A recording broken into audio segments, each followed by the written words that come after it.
Now, I just want to say, this gives me great pleasure. We gave Peter his first job when he was at school and he was doing his work experience. And he came here and in 1 week he learned enough about literature to become the producer of same.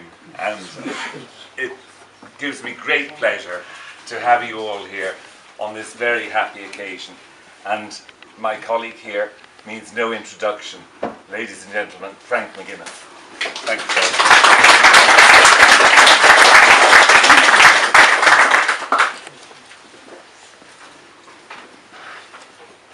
I always remember once seeing theatre awards where Princess Margaret was given Peter Hall a Lifetime Achievement Award, and I've never really heard her speaking. She had this extraordinary bark of a voice, and Peter Hall was an extremely towering presence, big guy, but she just had to say the word "Fat Peter," and quaked and was there. So I won't call you to clap, Peter, but you will talk a wee bit at the end, won't you? I will, yes. Okay. It's with great joy that I am here tonight to launch this new collection of poems, Photons, by Peter Donnelly, who is a former student of mine in English at UCD. He did my seminar course, The Art and Practice of Stagecraft, and was great guy to have in the room. It's a great joy, but I have to tell you that it's an even greater relief that I can look him in the face and I can say immediately what good poetry there is found in these pages and how much that poetry deserves publication. The most striking and admirable feature that struck me when I read through the whole collection is the sheer size, the ambition, what Gerard Manley Hopkins might call the achieve of the book. What dexterity of meters there is in it. What splendid sensitivity to the strange changes of the natural world. What sheer delight in the diversity of themes and the diversity of tones. Giving this verse its voice, a voice that is already sounding its sureness of identity, a voice capable of characterizing its deeper self and finding in that depth much to fear and much to identify. According for that remarkable tension that sustains itself through Photons' most superb writing. And I think that is the long and immensely effective sequence, Roadworks. Poems that would be remarkable in any book, but which augur brilliantly for the future of a writer publishing his first. Peter Donnelly already shows he has a strong imagination.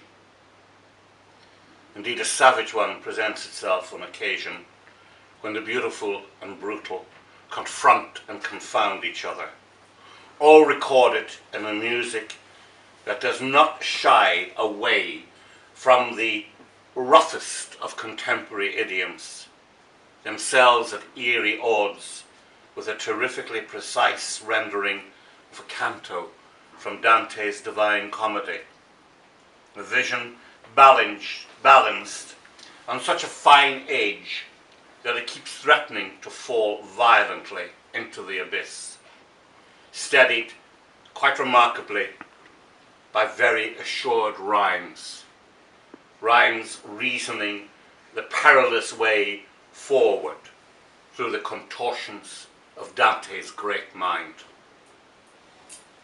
Playful intelligence imbues Peter Donnelly's technique with its sense of fun, for he is the mark of a true comedian. He knows when laughter chokes in the throat, and he is not afraid to hear it die. But Photons is a celebration of a man reveling in learning, in loving, in giving his heart and soul, and allowing us to share in such joy. For these are joyous texts. And if I must select one poem to read from a multitude of choices I could make, and I can't read the whole of Roadworks, but here it is. It is the exquisite Pavement Stars. Shards of broken glass, whole bits of moonlight, in a little galaxy there at the end of the night. Peter Donnelly can write them long, like Roadworks, write them short, like Pavement Stars. And what a wonderful welcome to his talents Photons is, and so I wish warm congratulations to the poet himself.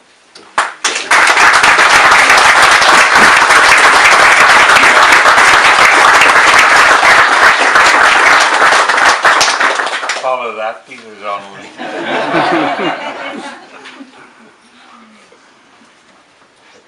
Peter's going to say a few words and give us a bit of a reading. I'd just like to say, first of all, thank you all for coming.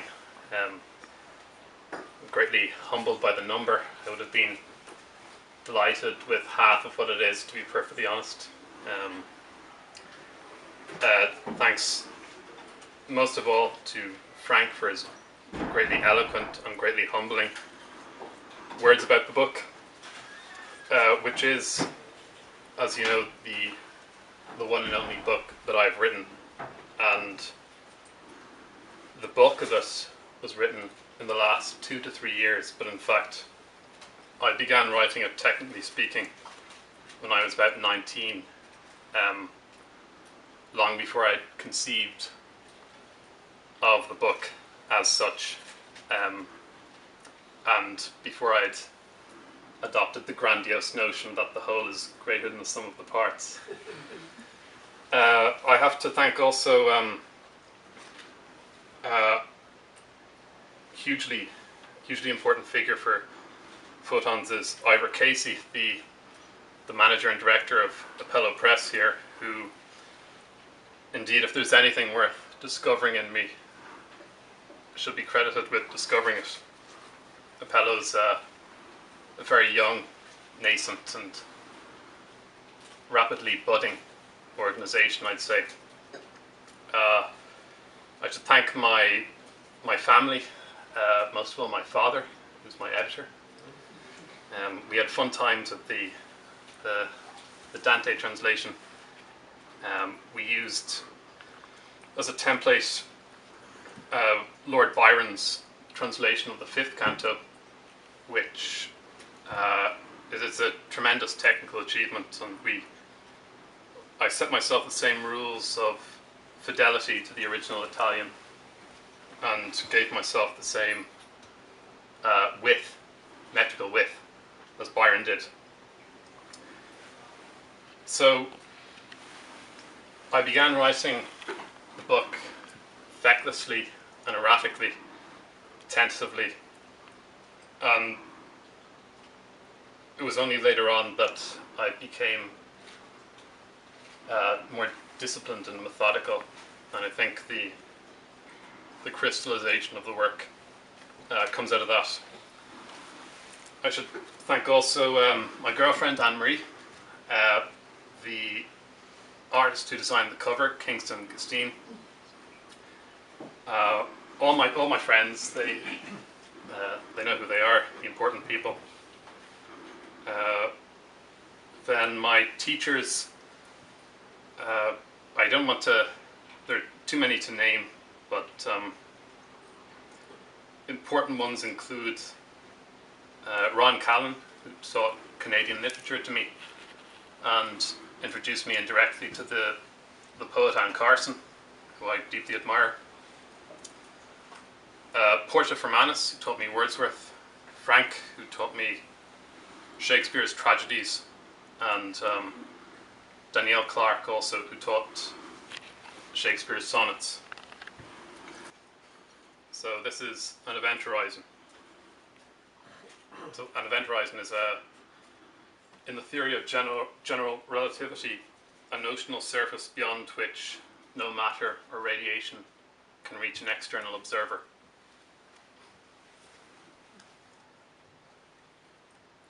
The ghosts of massive stars are those swirling black holes, and a black hole inwardly pulls with Herculean force light from afar. Dark matter laughs at the attempt of light to perform illumination. Appreciate, please, my lyrical explanation. Not even the muse's retinas are exempt, and they saw the oddity of space-time's rules in the golden lightning of the sunken sun. I consider in the interstellar dust the dying jewels made from fusing helium and hydrogen. The supernova's finished and everything cools. The light is switched off before it was on. And sure, light caused Wordsworth's daffodils to bloom. Just know it had to beam through this icy vacuum, this aggrandizing infinity of mostly emptiness, compressed into a nutshell when man dreams. What's up there, king of infinite space? The confines outlining psyche in this place are fluid as my warped definition of time, and I have composed this rhyme with utmost precision ad hoc, knowing full well the relativity of the clock.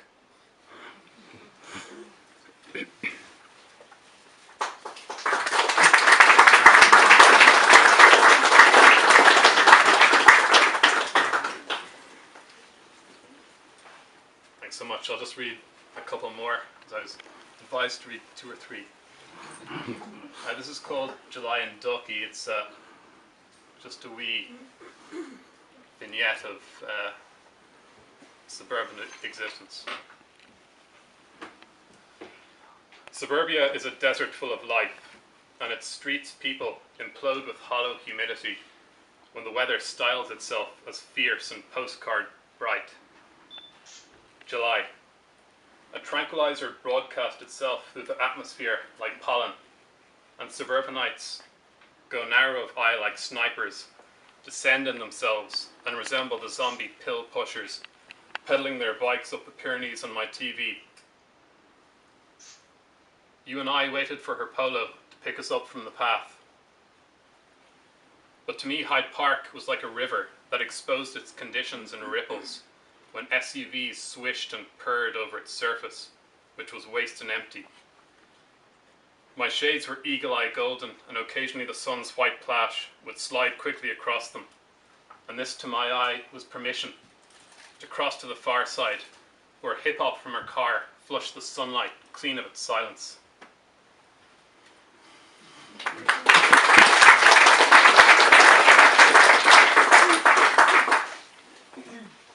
This final one I picked out to read is a shorty. You're probably delighted to know. So, Vico Road by Peter Donnelly. Vico Road, old arching gradients reclining in the sun's radiance. That's all.